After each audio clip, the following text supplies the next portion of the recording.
La mañana del 18 de julio de 1981, la Defensa Aérea de la URSS detectó que un avión había violado la frontera sur del país. Quedó claro poco después que se trataba de una aeronave Canadair CL-44, de la empresa argentina Transporte Aéreo Rioplatense.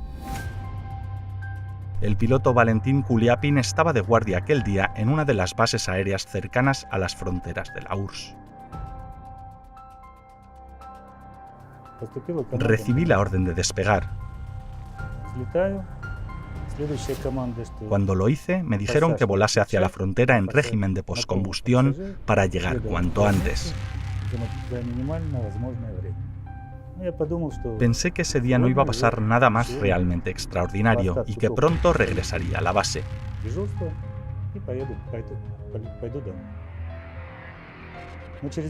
Pero después me informaron que el blanco había vuelto a violar la frontera.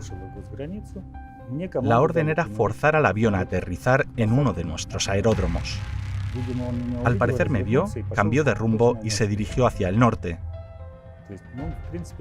Es decir, empezó a volar dentro de nuestro territorio. Era precisamente lo que yo necesitaba. Esto no duró mucho. Después de 2 o 3 minutos se giró y volvió a volar a lo largo del límite. Recibí la orden de nuevo de hacerlo aterrizar. Me acerqué a él, vi que podía acercarme más y lo hice. Luego entendí que no podía más porque la distancia era ya muy pequeña. En ese momento se escoró hacia mí y esta vez fue él quien trató de asustarme.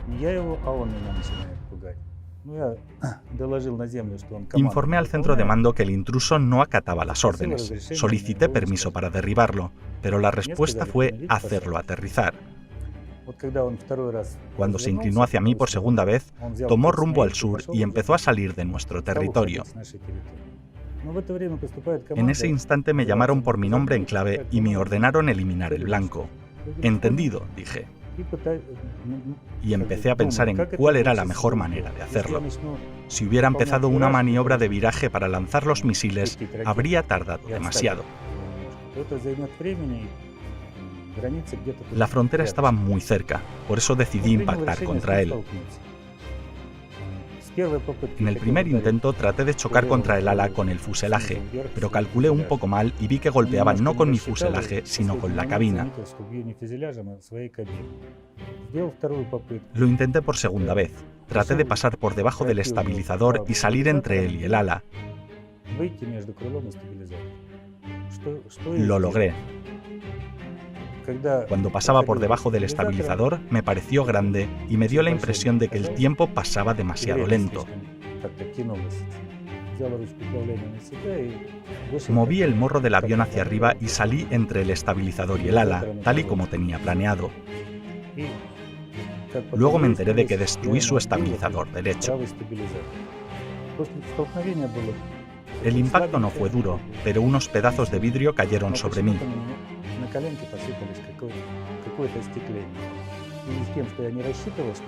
No me lo esperaba, así que decidí eyectarme.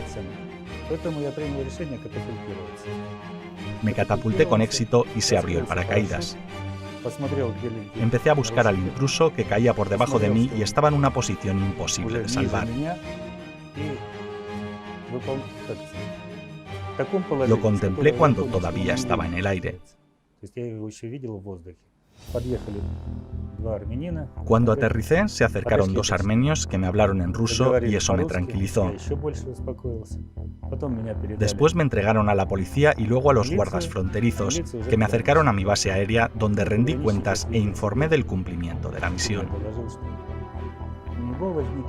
El teniente coronel que me dio la orden de derribarlo era de origen armenio y tenía dudas en cuanto a la carga que aquel avión llevaba. Cuando vino a visitarme al hospital me dijo: creí que el avión podía estar transportando armas para lanzarlas en Yereván, donde vivían muchos de mis parientes. Entendía bien que era un gran riesgo. Era consciente de lo que estaba pasando. Aquellos 13 minutos que pasé en el aire no fueron fáciles para mí. Fue una gran presión desde el punto de vista emocional.